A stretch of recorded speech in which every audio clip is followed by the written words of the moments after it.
NAACP. First of all, I want to thank y'all so much for all the support and love, and definitely for your memberships, because the memberships help keep the organization going. So I'm going to give y'all a brief history of the NAACP and how was it formed and why was it formed, and that's so important for everybody to understand why and how it was formed. So a group of people came together February the 12th, 1909, to form the NAACP to stop lynching of black people. The group consists of white people, black people, and most of the people were Jewish people that came together. I want y'all to understand that. They came together because the lynching of black people. So that is so important that the NAACP, although the last two letters says colored people, but it also stood for everybody coming together and for a united cause, which was the stopping of lynching. The NAACP's mission in 1909 was to secure the rights of all people granted in the 13th, the 14th, and the 15th Amendment of the United States Constitution, which promised to end slavery, provide equal protection under the law, and the right for all men to vote. The right for all men to vote. Voting is not a privilege, it's a right.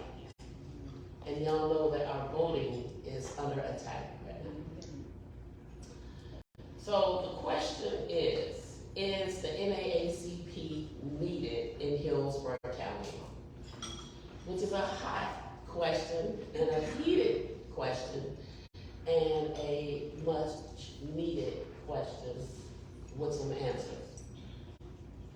So I'm not going to answer the question at this time, but what I am going to say is the minimum wages for whites in Hillsborough County is $24. The average is $24.12. For blacks, $17, which is a deficit of 29.5%.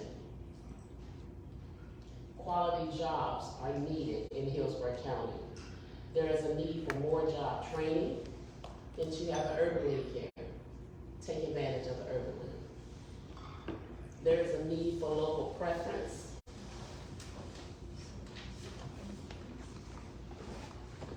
A local preference is dealing with when you have so many companies coming here and they're getting our city tax breaks and they're getting our county tax breaks. Give the local people a job. Give them an opportunity to earn a living. And,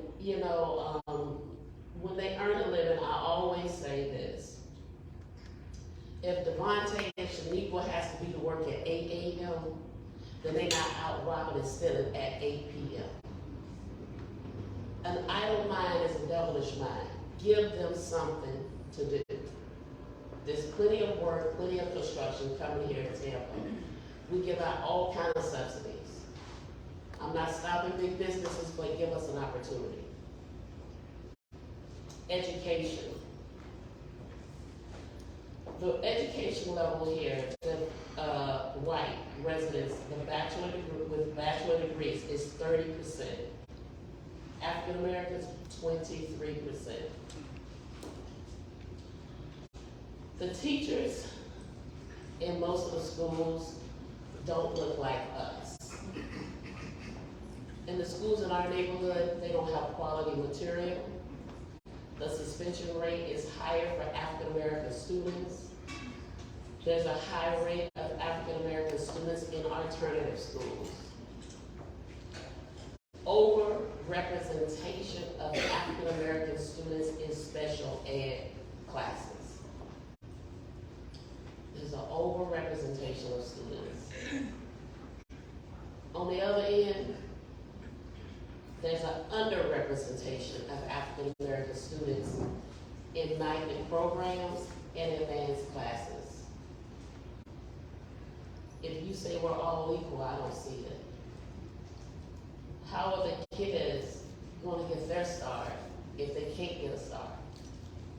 There's a need for better education in our community. There is a need for better education in our schools. There's a need for better education for kids that look like me. So when you see us down there fighting at the school district, when you see us advocating, please understand, we're all not on equal grounds. Home ownership for white residents is 68%. African Americans, 36%. Gentrification in the African American community is real. The property is bought up and sold by big companies. The houses are starting out at $250,000 a pop. The land is sold to people that don't look like us and don't understand us. We are losing our village. In some neighborhoods, the villages have already gone. The old proverb, it takes a village to raise a family. If these people don't have a village, where do they go? I know when I got off the bus, if my mother wasn't at home, I was told to go to Miss Jackson's house and then stop at Miss Jenkins' house and then stop at Miss Betsy's house. And by the time I get to the end of the block, somebody was there to get me. That's our village. But when you have people coming into our community that don't even know us and not even trying to understand us, that's where the problem comes in. They don't understand why Miss Jenkins' yard is overgrown because her grandson is working a 12-hour job, and he doesn't have the time to mow her grass. So they don't understand that Miss Jenkins' grass is overgrown and she needs help. But you know what they do? They call code enforcement on Miss Jenkins. Code enforcement comes out and gives Miss Jenkins a certain amount of days to do it. And then they say, Miss Jenkins, if you can't clean up your yard, then why don't you just go ahead and sell it? See, back in the day, that's when the village come. My mama would say, if you mow my grass, you better go mow Miss Jenkins' grass. That's the difference of what's going on in our community. That's what's happening. Our village is leaving us. Criminal justice, this is something dear. And please understand this. Biking while black is real in my community. I saw on the news yesterday that they were giving out hundreds of bicycles to the school and everybody passing out bicycles, everything. They're giving the kids a helmet, but you're not giving them a light to put on their bicycle. And if we don't have a light on our bicycle, our kids get stopped. The adults get stopped. It's some means of transportation. I live down the street from an elementary school. You would be surprised how many parents I see riding a bike in their child on the handlebar, on the bike of the bike, trying to get them to school. Do you know that the police could stop them and give them a ticket and citation, in which they have done? And then unfortunately, we come to renting while black. I promise you, all of this, we didn't start, it just landed, and it just came to us. We didn't ask for this, but it just came to us. Written while black. If someone is arrested, and if they give your address, the police department will train the landlord on the verbiage and the wording and how to do the documentation to have you evicted. So that family may have a 6-year-old or a 7-year-old that's in that family. So now that little girl, her rights have been violated because she's been evicted, all because somebody used their address. They don't wait for a conviction. They don't wait for a court hearing. They just put us out.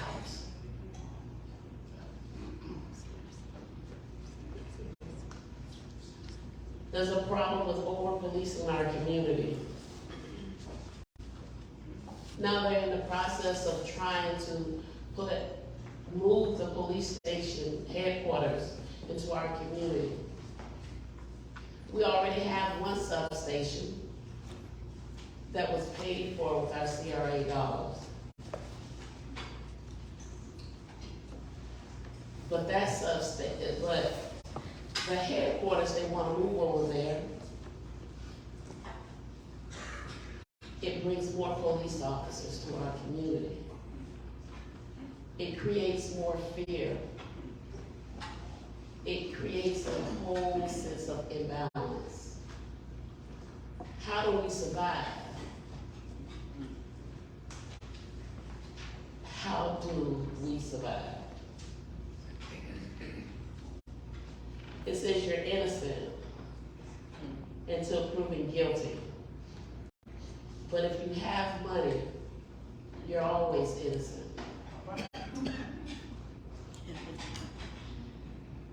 We can't afford it. So I'm always advocating with the Public Defender's Office, Julie Holt, to try to reason.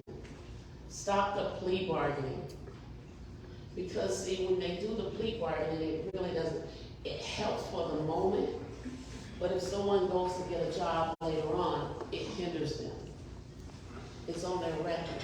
And then they said, I didn't realize what that plea bargain was.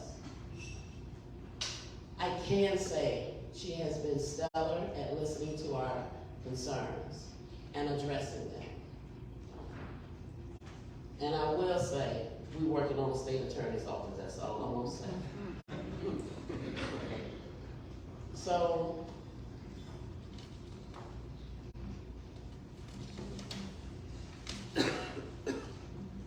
then we go to African American cemeteries. How can you respect the living if you don't respect the dead? Think about that. The land was stolen and taken away from African American people. It was proven. There's documentation of what the city did, how the city gave the land to other people. They taxed the homeowner. They taxed the landowner, which was a cemetery. Everyone knows that a cemetery is a nonprofit. So why would you tax them? So when that black owner couldn't afford to pay the taxes, what they did is gave the land back to the original owner, which was a white person.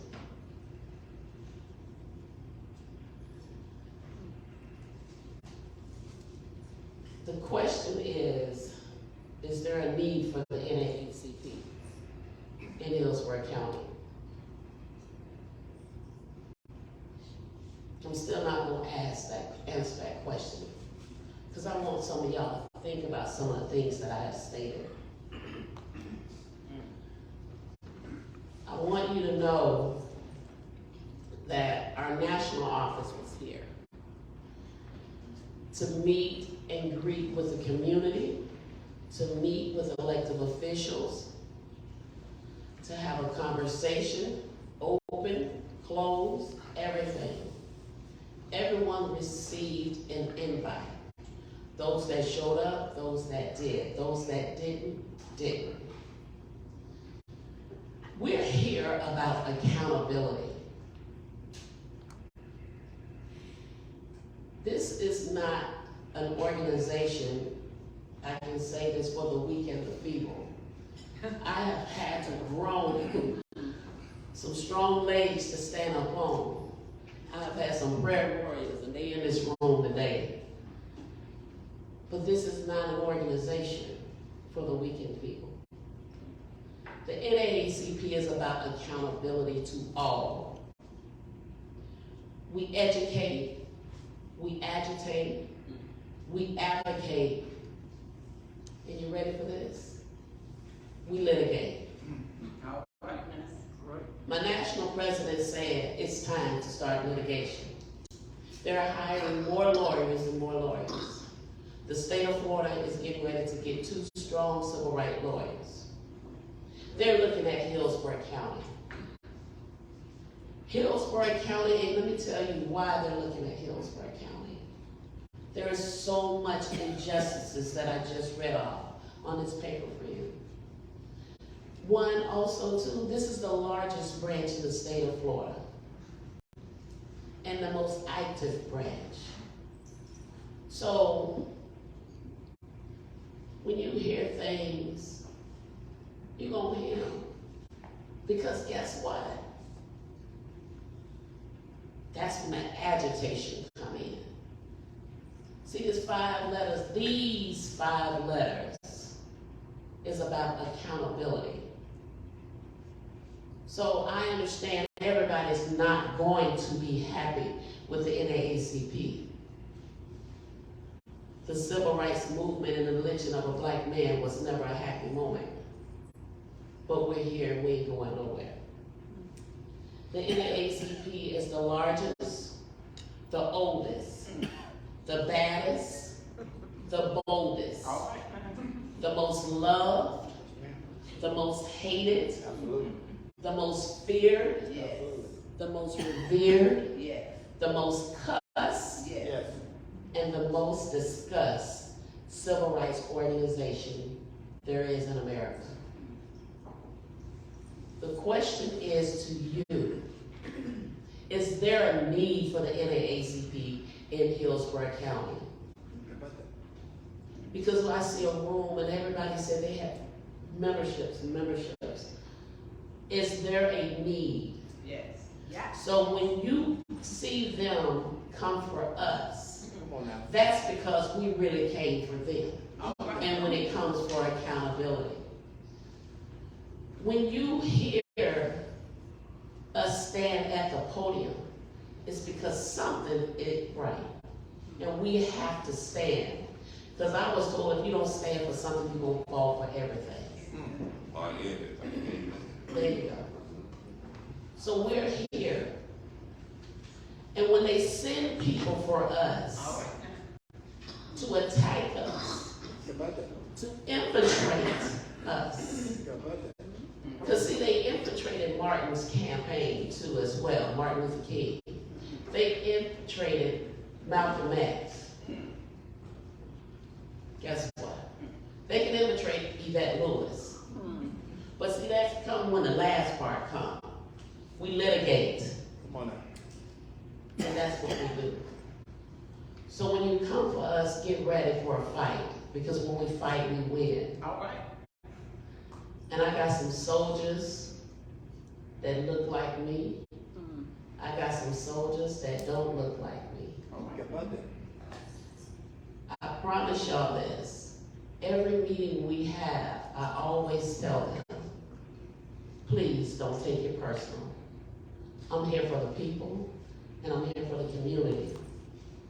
And if you think the community don't need help, please tell me why some of y'all neighborhoods looks like diamonds and pearls. I'm born and raised in Tampa, while my neighborhood still looks like a box of rocks. But in order for us to get the diamonds and pearls, they want to move us out.